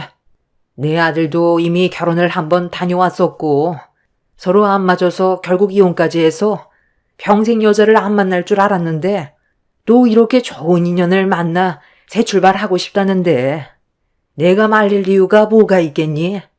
누구나 완벽한 삶이 없듯이 둘이서 어렵게 결정한 만큼 오래오래 행복하게 잘 살았으면 좋겠다. 그게 내가 원하는 거야. 제가 처음으로 인사를 하러 갔을 때 반대를 하지 않았어요. 오히려 저와 그 사람이 행복하게 살길 바라셨죠. 저에게 아이가 셋이나 있다는데도 크게 상관하지 않았습니다. 오히려 조용했던 집안이 시끌벅적한 게 더 좋다면서 긍정적으로 바라봐 주시길래 너무 감사했습니다. 그렇게 저는 사랑하는 사람과 재혼을 하게 되었는데 그건 제 인생의 최대의 실수였다는 걸 나중에서야 깨닫게 되었습니다. 남편과 재혼을 하고 3일간은 정말 행복했었어요. 그런데 3일 뒤 엄청난 사건이 터지게 되었습니다. 오늘은 일찍 마감하자고 했었잖아. 이제 분식집은 그만하자니까. 내가 잘 벌고 있는데 왜 계속 고생을 하려는 거야? 그냥 집에서 살림만 하면 안 돼? 우리 어머니 그동안 혼자서 얼마나 외로우셨는데 당신이 집에 있으면서 좀 더 가까워지는 시간을 가져봐봐. 그리고 내가 왜 분식집을 그만두라고 하는지 알아? 파리가 너무 꼬이잖아. 내가 불편하게 생각하면 그만하면 되는 거지. 왜 이렇게 고집을 부리는 건데? 이번 달 안에 무조건 정리해. 내 말 알아들었지? 정리하는데도 시간이 좀 필요하다고 했잖아요. 식재료는 전부 소진하고 끝내야죠. 이대로 정리해버리면 얼마나 아까워요. 그리고 학생들이 분식집 닫지 말라고 하도 부탁을 해서 저도 그간 정이 많이 들었는지 쉽게 정리가 되지 않아서 그래요. 네, 손님. 여기 말씀하신 떡볶이 1인분, 튀김 1인분이요. 다음에 또 오세요. 당신 지금 뭐 하는 거야? 내가 그런 말 하지 말라고 그랬지? 뭘 다음에 또 와? 어차피 정리할 건데 내 말은 아예 들을 생각조차 없는 거야? 그리고 그 눈웃음은 또 뭔데? 당신이 이런 식으로 계속 꼬리를 치니까 남자들이 얼씬거리는 거 아니야? 한 번 말하면 좀 들으면 안 돼? 당신 원래 이렇게 가벼운 사람이었어? 나한테도 엄청 눈웃음 쳐서 내 마음 뺏어가더니 그 버릇 아직까지 못 고치고 있네? 어제도 조심하라고 분명 말을 했을 텐데 뭐든 과하면 문제가 일어나는 거라고? 내가 뭘 했다고 그래. 장사하면서 밝게 인사하는 건 당연한 건데 도대체 뭐가 문제라는 건지 모르겠네. 당신이 너무 예민하게 반응을 하는 것 같아. 방금 나한테 뭐라고 그랬어? 내가 한 가지는 분명히 지키라고 했을 텐데 내가 나이가 5살이나 많으니까 무조건 존대하라고 얘기했지? 이 사람이 나랑 재혼한 지 얼마나 됐다고? 벌써부터 말을 놓고 있어? 남편이 좋게 얘기하면 그냥 하면 되는 거지. 어디서 지금 말대꾸야? 내 말이 말 같지 않아? 하라면 하라고. 저에게 자상한 줄로만 알았던 남편이 손님들도 있는데 갑자기 화를 내면서 분식을 팔기 위해 준비해 놓았던 식재료들을 전부 다 바닥으로 내던지더니 테이블과 의자를 뒤엎어 버렸어요. 너무 놀란 저는 뭐 하는 짓이냐고 화를 냈지만 남편은 저를 노려보면서 자기 몰래 다른 남자를 만나고 있는 거 아니냐며 의심까지 하기 시작했어요. 상황을 더 악화시키고 싶지 않다면 하루빨리 분식집을 정리하고 집에나 처박혀 있으라고 거친 말을 쏟아내는데 그 모습을 결혼 이후 처음 보게 된 터라 많이 놀랐고 당황스러웠어요. 결국 남편이 그날 한바탕 난리를 치는 바람에 어쩔 수 없이 분식집 문을 닫고 집으로 돌아갈 수밖에 없었습니다. 그러니까 내가 뭐라고 그랬어? 내 아들 심기 건들지 않게 항상 조심하라고 얘기했잖아. 다른 남자들한테 살갑게 하는 거 별로 안 좋아한다고 얘기했을 텐데. 본식 장사하면서 항상 손님들 상대해야 되는데 내 아들한테 신경이 안 쓰이게 할 수는 없잖니? 상황을 악화시키지 말고 하루빨리 정리하는 게 좋지 않겠어? 우리 집안 돈이 없는 것도 아니고 내 아들이 부동산 사업하면서 그래도 꽤 자산을 모아뒀는데 그걸로 생활하면 충분하잖니? 시엠이랑 같이 사는 게 많이 불편해서 그러는 건 아니지? 내가 너한테 터치하는 게 뭐가 있니? 우리 집에서 함께 생활한 지 벌써 3일이나 지났는데 아직도 적응이 안 되는 거야? 장사를 하면서 어떻게 인상만 쓰고 있어요. 저도 정말 노력 많이 하는 거예요. 그리고 그 사람이 분식 가게를 정리했으면 좋겠다고 하는 것도 신중하게 생각하고 있고요. 저도 시간이 필요한데 무조건 정리하라고 하는 건 억지인 거죠. 아무리 약간의 의견 차이가 있다 해도 가게를 난장판으로 만들어 놓는 건 정말 문제가 있는 거라고요. 제가 얼마나 놀랐는지 아세요? 그리고 그이가 하는 행동을 보면 저와 결혼하기 전에는 원래 성격을 숨긴 건 아닌지 좀 의심스러워요. 뭐라고? 내 아들이 분식집을 난장판으로 만들어놔서 그래? 그런데 그건 네가 먼저 잘못한 거잖니? 내 아들 말을 들었으면 이런 일은 생기지도 않았겠지? 네가 잘못한 건 생각도 안 하고 내 아들한테만 문제가 있다고 얘기하는 건 아니지? 네가 내 아들의 의견을 따랐으면 그렇게 상황을 악화시켰겠니? 어머니, 저 왔어요. 당신 나랑 잠깐 얘기 좀 해. 내가 이 동네에서 발이 넓은 거 알고 있지? 내 주위 사람들 얘기를 좀 들어보면 당신이 어제 마트에서 장을 보고 있었는데 어떤 남자랑 한참 동안 웃고 떠들었었다며? 딱 봐도 같이 장 보면서 바람 피우고 있는 것 같은 느낌이 들었다는데 나한테 그거에 대해 설명 좀 해봐. 뭐? 내가 바람을 피웠다고? 당신이 지금 단단히 오해를 하고 있는 것 같은데 우리 결혼한 지 이제 막 3일 지났어. 정식으로 부부가 된 지 얼마 되지도 않았는데 무슨 바람이야. 그리고 당신만 이 동네에서 발이 넓은 거 아니야. 나도 이 동네에서 분식집을 얼마나 오래 했는데 동네 지나다니면 웬만한 사람들은 거의 다 알고 있을 정도라고. 마트에서 만났던 그분 우리 가게 단골 손님이셔. 내일 아침에 회사에서 단체로 산에 올라가는데 김밥 50줄 부탁하길래 너무 고마워서 대화 좀 나눴던 것뿐이야. 이게 뭐가 그렇게 잘못됐다는 건데? 내가 모든 상황들을 일일이 설명해 줄 순 없잖아. 내가 바람 피우고 있는 것 같다고 말한 그 사람 누구야? 쓸데없는 말로 남의 가정사에 문제를 일으킨 그 사람 얼굴 좀 봐야 될 것 같네. 나는 당신과 결혼하고 나서 지금까지 단 한 번도 문제될 만한 행동을 저지른 적이 없었다고. 당신이야말로 나를 난처하게 좀 하지 마. 아까 분식집에서 손님들 있는데 의자 집어던지고 다음날 만들어야 될 음식 재료들 전부 바닥으로 던져버린 건 무조건 당신이 잘못한 행동이야. 몸부터 움직이기 전에 먼저 생각을 좀 하고 나와 대화부터 하라고. 남편이 잘못된 행동들을 바로잡았으면 좋겠다고 부탁을 했는데 이런 제 말을 듣고 있던 남편은 기분이 많이 상했는지 흥분을 하면서 화를 내더니 갑자기 옆에 있던 물건을 집어들어 바닥으로 내던져 버렸어요. 저는 진지하게 대화를 이끌어가고 있는데 남편은 그런 제 말을 아예 들으려 하지 않았습니다. 그 모습을 보던 저는 그 사람이 왜 이혼을 했는지 알겠더라고요. 그 사람에게 문제가 있었기 때문에 이혼을 하게 됐다는 걸 알 수 있었고, 그런 모습에 실망한 저는 더 이상 아무 말도 하지 않았습니다. 더 건드려봤자 상황만 악화될 것 같아 일단 최대한 좋게 넘어가려 했는데 저에게 성큼성큼 걸어오던 남편이 갑자기 제 뺨에 손을 올렸어요. 너무 놀란 저는 분노하며 소리를 질렀는데 남편의 입에서 나온 말을 듣게 된 순간 입을 다물지 못했습니다. 어디서 남편의 말에 털을 달아? 네 인연 빼다 박은 꼴도 보기 싫은 애들까지 걷어들여줬으면 종처럼 평생 떠받들면서 살 생각이지. 감히 나한테 대들어? 오늘 이 시간부로 이 집에서 한 발자국도 못 나갈 줄 알아. 적당히 눈치껏 행동해야지.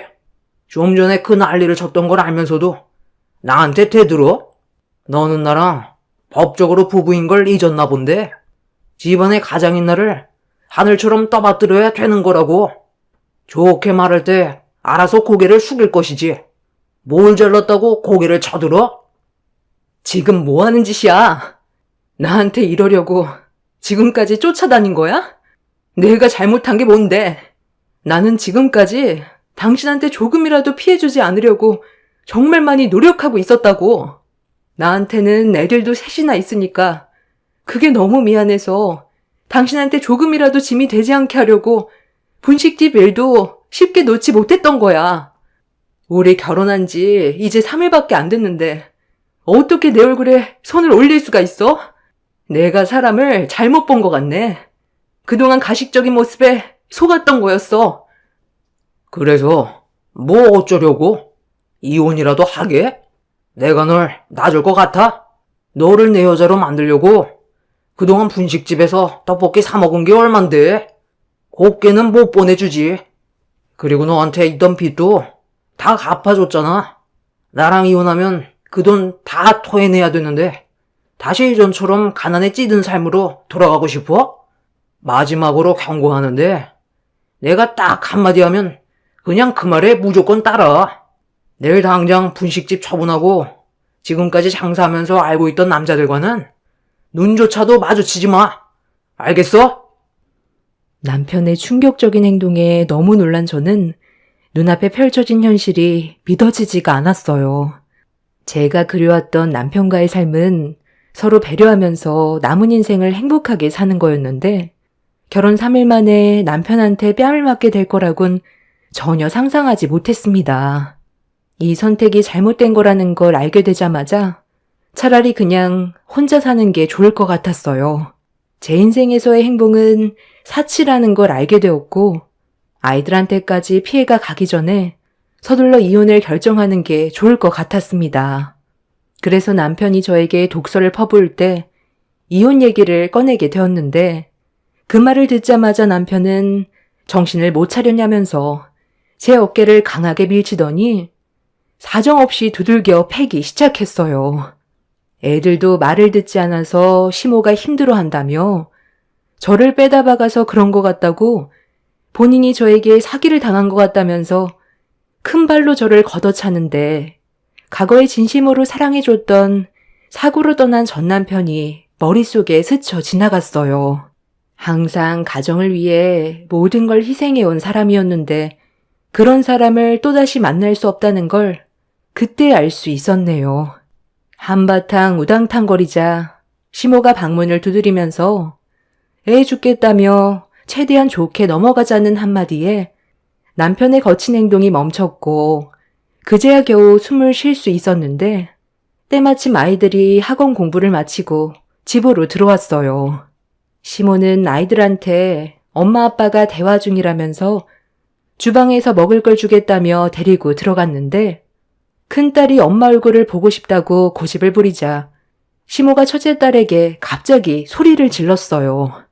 시모의 화가 난 목소리에 아이들이 울면서 저를 찾길래 힘겹게 몸을 일으켜 밖으로 나가려 하자 남편은 말도 안 끝났는데 어딜 가냐면서 저를 또다시 밀쳤습니다. 이미 당할 만큼 당했고 더 이상 이 집구석에 붙어 있을 필요도 없던 상태라 조금의 망설임도 없이 남편의 다리 사이를 사정없이 걷어차 버렸어요. 제가 건장한 남자를 한 번에 쓰러뜨릴 수 있는 방법은 다리 사이를 걷어차는 방법밖엔 없었습니다. 제 발에 정통으로 맞은 남편은 엄청나게 고통스러웠는지 비명을 지르면서 뒹굴기 시작했어요. 그렇게 겨우 방문을 열고 거실로 나온 순간 경악할 만한 광경을 두 눈으로 목격하게 되었습니다. 시모가 첫째 딸이 마음에 들지 않는다고 옆 머리카락을 치켜 올려 세우고 있었어요.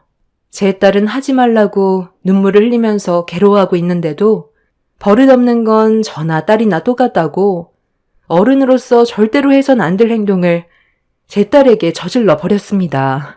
그 모습을 보고 눈이 돌아버려 이성의 끈을 놓아버린 저는 시모에게 거침없이 달려가 머리채를 잡아버렸고 한바탕 난리를 친 다음 아이들을 데리고 밖으로 나가려는데 뒤에서 제 어깨를 잡은 남편이 괴로운 표정으로 어딜 나가냐며 절대로 못 나간다고 화를 내길래 저는 그런 남편을 밀친 뒤 또다시 조금도 망설이지 않고 다리 사이를 세차게 걷어차 버렸습니다.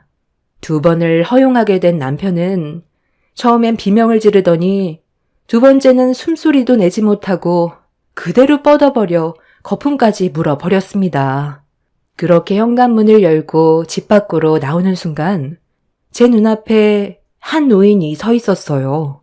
처음 본 사람이었는데 저와 잠깐 동안 마주친 사이 뒤에서 시모가 자기 아들한테 발길질했다고 저를 가만두지 않겠다며 달려오는데 그 모습이 너무 무서워서 급하게 문 앞에 서 있던 노인에게 저와 아이들을 지켜달라며 부탁을 했어요. 그런데 그 노인분의 입에서 나온 한마디가 저를 얼어붙게 만들었고 그런 저를 바라본 그 노인은 잘 찾아온 것 같다면서 달려오는 시모를 붙잡아 사정없이 바닥으로 패대기쳐 버렸습니다. 제 앞에 서 있던 노인은 다름 아닌 전 남편의 아버님이었어요. 미국에 계시다고 들었는데 갑자기 제 앞에 나타나 전 남편의 이름을 입 밖으로 꺼냈을 때 너무 놀랐었고 저와 아이들을 진심으로 지켜줄 수 있는 분이 나타났다는 거에 참았던 눈물이 왈칵 쏟아져 버렸습니다. 남편은 저와 아이들을 가만두지 않겠다고 힘겹게 몸을 일으켜 골프채를 들어 휘두르면서 다가오자 전시부는 내 살부치한테 뭐 하는 거냐면서 휘두르는 골프채를 잡아 빼서 들더니 남편의 엉덩이를 사정없이 후려쳤어요. 전시부는 모든 걸 법대로 진행하겠다면서 저와 아이들을 데리고 차에 올려 태웠습니다. 처음 얼굴을 보게 된 전시부는 전 남편의 사진을 보여주면서 말을 이어나가셨어요. 그리고 그 말을 듣게 된 저는 엄청난 충격을 받게 되었습니다. 전시부가 전 남편을 찾아온 이유는 전시부의 몸에 치료받기 힘들 만큼 큰 병이 걸려서 주변 정리를 끝내고 전 남편의 얼굴을 보려고 했다가 사망 소식을 접하게 됐다는 소식에 저를 찾아온 거였어요. 과거에 큰 사고가 있었다. 그 일 때문에 내 아들과 인연이 끊어지게 되었지. 나를 많이 원망했던 것 같아. 한 번의 실수로 인수 엄마는 끝내 살아 돌아오지 못했으니까 나는 우리 가족 셋을 살리려고 했었는데 나 혼자서는 역부족이었어. 전부 내 잘못이었지. 오래간만에 떠난 여행이 즐거웠었고 기분이 들떴던 나는 외식을 할 때 반주로 술을 약간 마셨었는데 추운 겨울날 히터를 틀고 집으로 돌아가던 도중 졸음이 쏟아졌고 잠깐 정신을 잃었을 땐 이미 반대편에서 오는 차량과 충돌 사고가 나버린 뒤였지. 너무 큰 충격을 받았던 나는 힘겹게 내 아들과 집사람을 차에서 빼내려 했는데 아들은 구출을 했지만 집사람이 차량에 발이 끼어서 나오지 못하고 있었던 거야. 온 힘을 다해 빼내려 했었는데 갑자기 차에 불이 붙게 되면서 빠져나오지 못한 인수 엄마는 결국 내 실수로 엄청난 고통과 함께 세상을 떠나게 된 거였어. 해외에서 근무를 하던 나는 오래간만에 가족들과 즐거운 시간을 보내려 했던 것 뿐이었는데, 한 잔의 술이 되돌릴 수 없는 결과를 가져왔던 거였지. 아들은 그때부터 나를 원망했고, 미국으로 떠날 수밖에 없던 상황이라 아내의 장례를 마친 뒤 아들을 데리고 가려 했는데 나와 함께 하려 하지 않았어. 계속 설득을 했지만 나를 원망하던 아들의 마음을 되돌릴 순 없었지. 결국 나 혼자 미국으로 떠나야만 했고 서로 연락을 끊고 살게 되었는데 세월이 지날수록 내 아들이 어떻게 살고 있는지 너무 궁금해서 미국에서 하던 일을 전부 다 정리하고 한국으로 돌아오려고 준비를 하고 있었는데 그날따라 배가 너무 아프더라고. 그래서 병원에서 검사를 받아봤더니 대장암 4기라네. 살 날이 얼마 남지 않았다는 말을 들었을 때 하늘이 무너져 내렸고 하루빨리 아들을 봐야 할 것 같아 한국으로 귀국했는데 내 아들이 사망했다는 소식을 접하게 된 거야. 그리고 내 아들이 결혼을 했다는 것도 알게 되었고 수소문 끝에 내 아들과 함께 살아왔던 며느리가 어디에서 살고 있는지 알 수 있었는데 이런 힘든 삶을 보낼 거라곤 정말 상상도 못했었다. 이 모든 게 내 잘못으로 인해 시작된 거라 너무 미안하구나. 너희들한테 조금만 일찍 찾아왔다면 이런 불행을 막을 수도 있었을 텐데 내가 며느리 너를 볼 면목이 없다. 전 시부의 과거를 듣고 난 이후 남편이 왜 전 시부를 원망했는지 이해할 수 있겠더라고요. 전 시부는 제가 어떻게 살아왔는지를 전부 듣게 되었고 그렇게 힘든 삶을 살아오면서 재혼을 했다가 문제가 생긴 것까지 전부 다 설명을 하게 되었습니다. 전 시부는 어려움이 있는 저를 도와주겠다며 현재 남편과 이혼을 하기 위해 법적 소송을 같이 준비해 줬어요. 그리고 전 시부의 도움으로 저는 이혼을 하게 되었고 혼인 취소까지 받을 수 있었습니다. 혼인 당시 당사자 일방에 부부 생활을 계속할 수 없는 악질적인 중대한 사유가 있음에도 그런 모습을 숨기고 결혼을 했기 때문에 어렵지 않게 해결을 할 수가 있었어요. 그리고 지금 현재 병원에 입원한 전 시부 옆에서 병간호를 해드리고 있습니다. 남편과 함께 사는 동안 어떤 삶을 살아왔는지에 대해 많이 궁금하다고 말동무나 해달라면서 아들을 그리워하셨어요. 그리고 전 시부는 저와 손녀딸들이 앞으로 남은 인생 행복하게 살았으면 좋겠다고 그동안 모아놓으셨던 재산을 저에게 전부 다 주셨습니다. 의사는 시부가 앞으로 길어야 1년도 안 남았다고 했었는데 마음이 너무 안 좋습니다. 아들에 대한 그리움 때문에 미국 생활을 청산하고 아들을 보러 왔는데 이미 그 사람은 이 세상에 없는 사람이었으니까요. 그동안 미국에서 홀로 살아오면서 많이 외로웠다고 했는데 살아계신 동안 제가 옆에서 지켜드리면서 외롭지 않은 시간을 함께 보내드리려고요. 그래도 시부가 저를 찾지 않았다면 지금도 힘든 삶을 살고 있었을 텐데 시부 덕분에 제 아이들과 다시 새로운 삶을 시작할 수 있게 된 것만도 감사하게 생각하고 있어요. 시부의 건강이 안 좋은 건 안타까운 일이지만 저도 아이들의 앞날을 생각해야 되기 때문에 언제까지 우울해하지 않으려고요. 행복한 생각만 하면서 시부의 마지막 길도 웃으면서 떠날 수 있게 좋게 마무리해 드리려 합니다. 제 사연 들어주신 분들 감사합니다.